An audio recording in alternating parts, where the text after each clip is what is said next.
Pembelajaran tatap muka 18 sekolah di Depok dihentikan sementara. Lantaran temuan kasus COVID-19 mencapai 197 kasus. Padahal pembelajaran tatap muka baru digelar selama sepekan yaitu sejak Senin 24 Januari. Mengutip dari detik.com, juru bicara Satgas Penanganan COVID-19 Kota Depok Dadang Wihana menyebut mayoritas temuan kasus berada di jenjang SMA. Adapun rincian 18 sekolah tersebut yakni temuan di 3 sekolah dasar, 1 SMP dan 14 SMA. Dadang menyebut penambahan kasus kemungkinan akan terjadi mengingat pemerintah kota masih melakukan tracing dan testing. Sebelumnya Wali Kota Depok Muhammad Idris telah mengirimkan surat ke Kemendikbudristek untuk mengevaluasi kembali PTM 100% di Depok. Satgas COVID-19 Depok pun merekomendasikan PTM hanya dilakukan 50% saja dengan beberapa aturan. Dadang menyebut PTM 100% masih belum bisa dilakukan karena masih banyak orang yang abai prokes.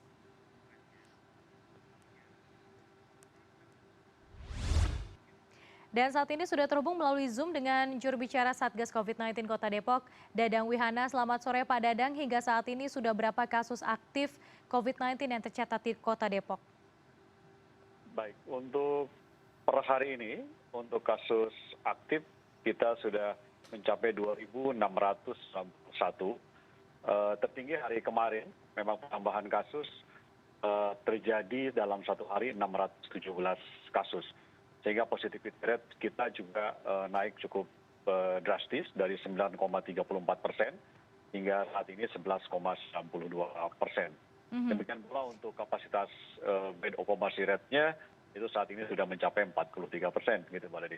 Baik, Pak Dadang, di tengah melonjaknya kasus COVID-19 saat ini, Satgas COVID telah meminta pemerintah pusat untuk meninjau kembali melaksanakan PTM 50%. Namun saat ini sudah ada tanggapan, Pak?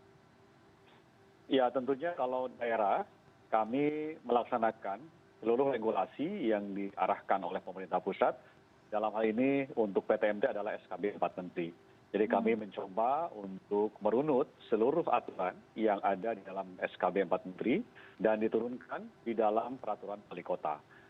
Kota sesuai dengan standar yang ada di SKB, kita ketika level 2, maka untuk PTMT dilakukan 100%. Kita coba untuk konsisten dengan memeriksa seluruh daftar periksa persiapan itu. Nah, ketika pelaksanaannya terjadi hal-hal yang memang ada kasus di beberapa sekolah dan ini terus bertambah dari hari ke hari. Hari kemarin ada 18 sekolah, hari ini pagi tadi ada tambah lagi 1 sekolah. Dan ini bertambah lagi, informasi baru saja didapatkan lebih kurang 10 sekolah. Dan termasuk ada 1 TK, di mana TK itu rata-rata mereka belum melaksanakan vaksinasi.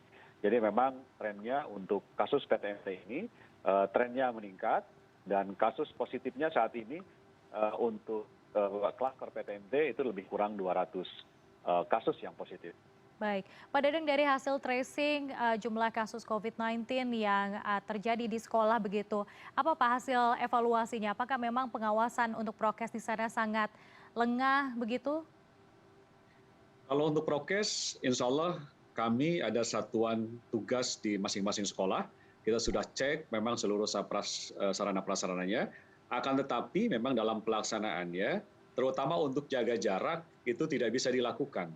Karena memang satu rombongan belajar antara 32 sampai 38 siswa di dalam sekolah sehingga jaraknya itu kurang dari 1 meter. Sehingga ketika ada yang terpapar, 1 orang itu otomatis itu akan menularkan kepada yang lainnya. Jadi memang kapasitas ruangan kelas inilah yang kurang memadai untuk melaksanakan 100%. Maka dari itu kami memang mengusulkan agar dapat mengevaluasi kembali terkait dengan kapasitas di dalam pelaksanaan PTMT. Memang idealnya dengan sapras yang dimiliki di hampir semua sekolah, itu idealnya 50% kita bisa melakukan pelaksanaan pembelajaran secara tatap muka. Itu bisa saja mungkin nanti diatur, misalnya pagi 50% dan siangnya juga 50%. Memang dalam SKB 4 Menteri itu diatur ketika 50% demikian, itu pada PPKM level 3. Karena dalam SKB itu adalah PPKM level 1 dan 2 itu parameternya sama, lalu PPKM level 3 nantinya parameternya berbeda dengan PPKM level 4. Akan tetapi, Mbak Lady, untuk kasus Depok sebetulnya di dalam dashboard Kemenkes itu kami itu dalam minggu ini itu berada pada level 3, gitu ya. Akan tetapi Oke. kami memang juga merunut dan harus merujuk kepada Inmendagri yang sudah ditetapkan. Per hari Senin kemarin kita masih berada pada level 2. Dan itu akan dievaluasi untuk saat ini memang setiap mingguan seperti itu. Baik, berarti masih menanti lagi ya ketetapan terkait PPKM. Apakah di pekan depan ini akan naik ke level 3 begitu Pak Dadang? Iya, kalau lihat tren memang di dashboard Kemenkes untuk Mhm. Depok dan wilayah Jabodetabek karena peningkatan kasusnya memang saat ini sangat-sangat tinggi. Klaster di sekolah memang berdampak dipengaruhi oleh klaster keluarga dipengaruhi oleh klaster tempat kerja. Jadi ini saling berpengaruh. Yang kami khawatirkan memang terjadinya klaster di level TK maupun PAUD.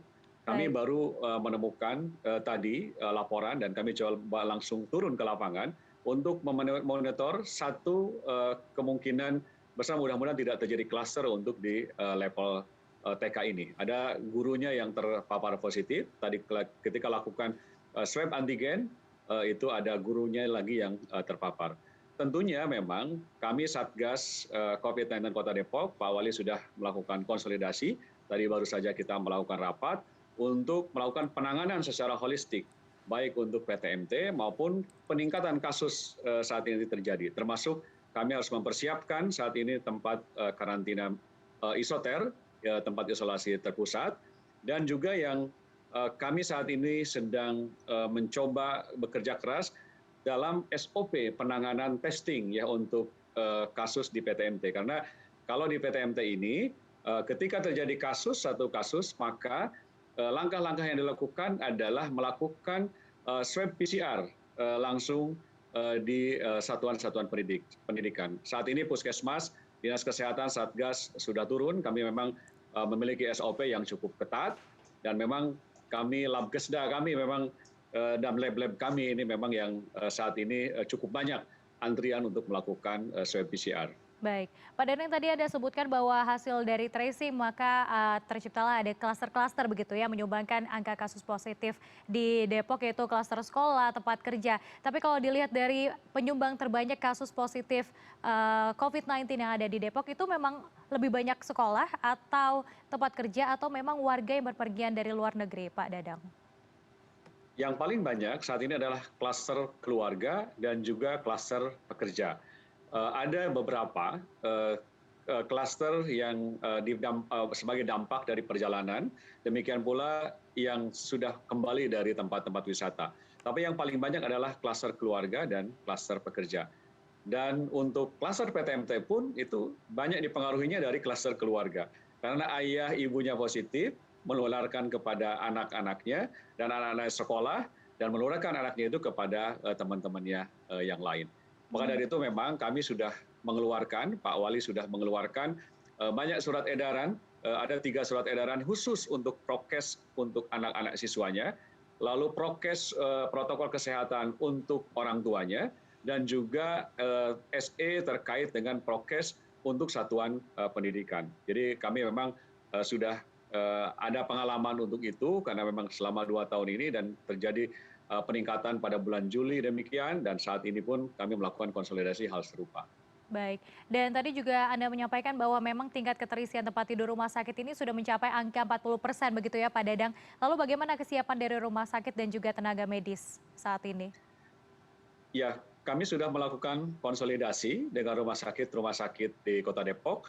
Sudah diberikan surat edaran untuk menyiapkan 30% dari kapasitas rumah sakit ruang perawatannya untuk didedikasikan untuk penanganan COVID. Jadi saat ini kami alhamdulillah untuk rumah sakit di Kota Depok sangat responsif karena nanti yang dirawat di rumah sakit di Depok biasanya tidak saja warga Depok tetapi juga warga-warga yang berada di daerah sekitar Kota Depok seperti itu.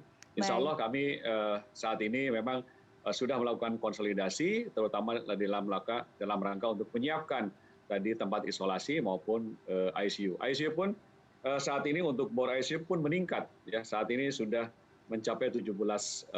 Jadi peningkatannya cukup signifikan termasuk juga untuk bor tempat isolasi.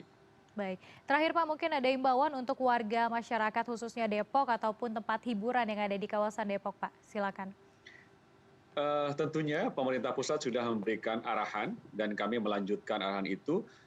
Prokes itu adalah kebutuhan kita dan vaksinasi itu bagi setiap warga yang belum melaksanakan vaksinasi, segera melaksanakan vaksinasi. Jadi saat ini kita sudah melakukan vaksinasi booster untuk vaksinasi ketiga di rumah sakit dan di tempat-tempat vaksinasi. Maka dari itu, jika tidak ada hal-hal yang mendesak, hindari untuk masuk ke dalam kerumunan-kerumunan atau berkunjung ke pusat perbelanjaan dan lain-lain. Yang kami titipkan terutama di dalam PTMT, dampingi anak-anak kita, jadi lengkapi maskernya, jadi bekali anak-anak cukup minum saja, air minum saja, karena kami menghindari tadi kalau dibekali tempat makan, maka akan buka masker di sekolah. Jadi sekolah hanya 15 menit, itu diperkecil atau diperpendek untuk istirahatnya. Jadi itu himbauan kami untuk seluruh warga. Memang kita tidak perlu panik, tetapi kita harus ekstra waspada. Jadi kenaikan kasusnya ini luar biasa. 2 minggu lalu, jadi kita sempat 0 per hari itu 0 sampai dengan 5, 2 minggu lalu. Saat ini, hari kemarin itu lonjakan luar biasa, hingga 617 kasus di dalam 1 hari. Baik, tentunya harapan kita adalah semua ini bisa cepat tertangani ya. Terima kasih Pak Dedek Wihana, juru bicara Satuan Tugas Penanganan COVID-19 Depok telah bergabung bersama kami di CNN Indonesia Newsroom. Terima kasih, Assalamualaikum, selamat sore.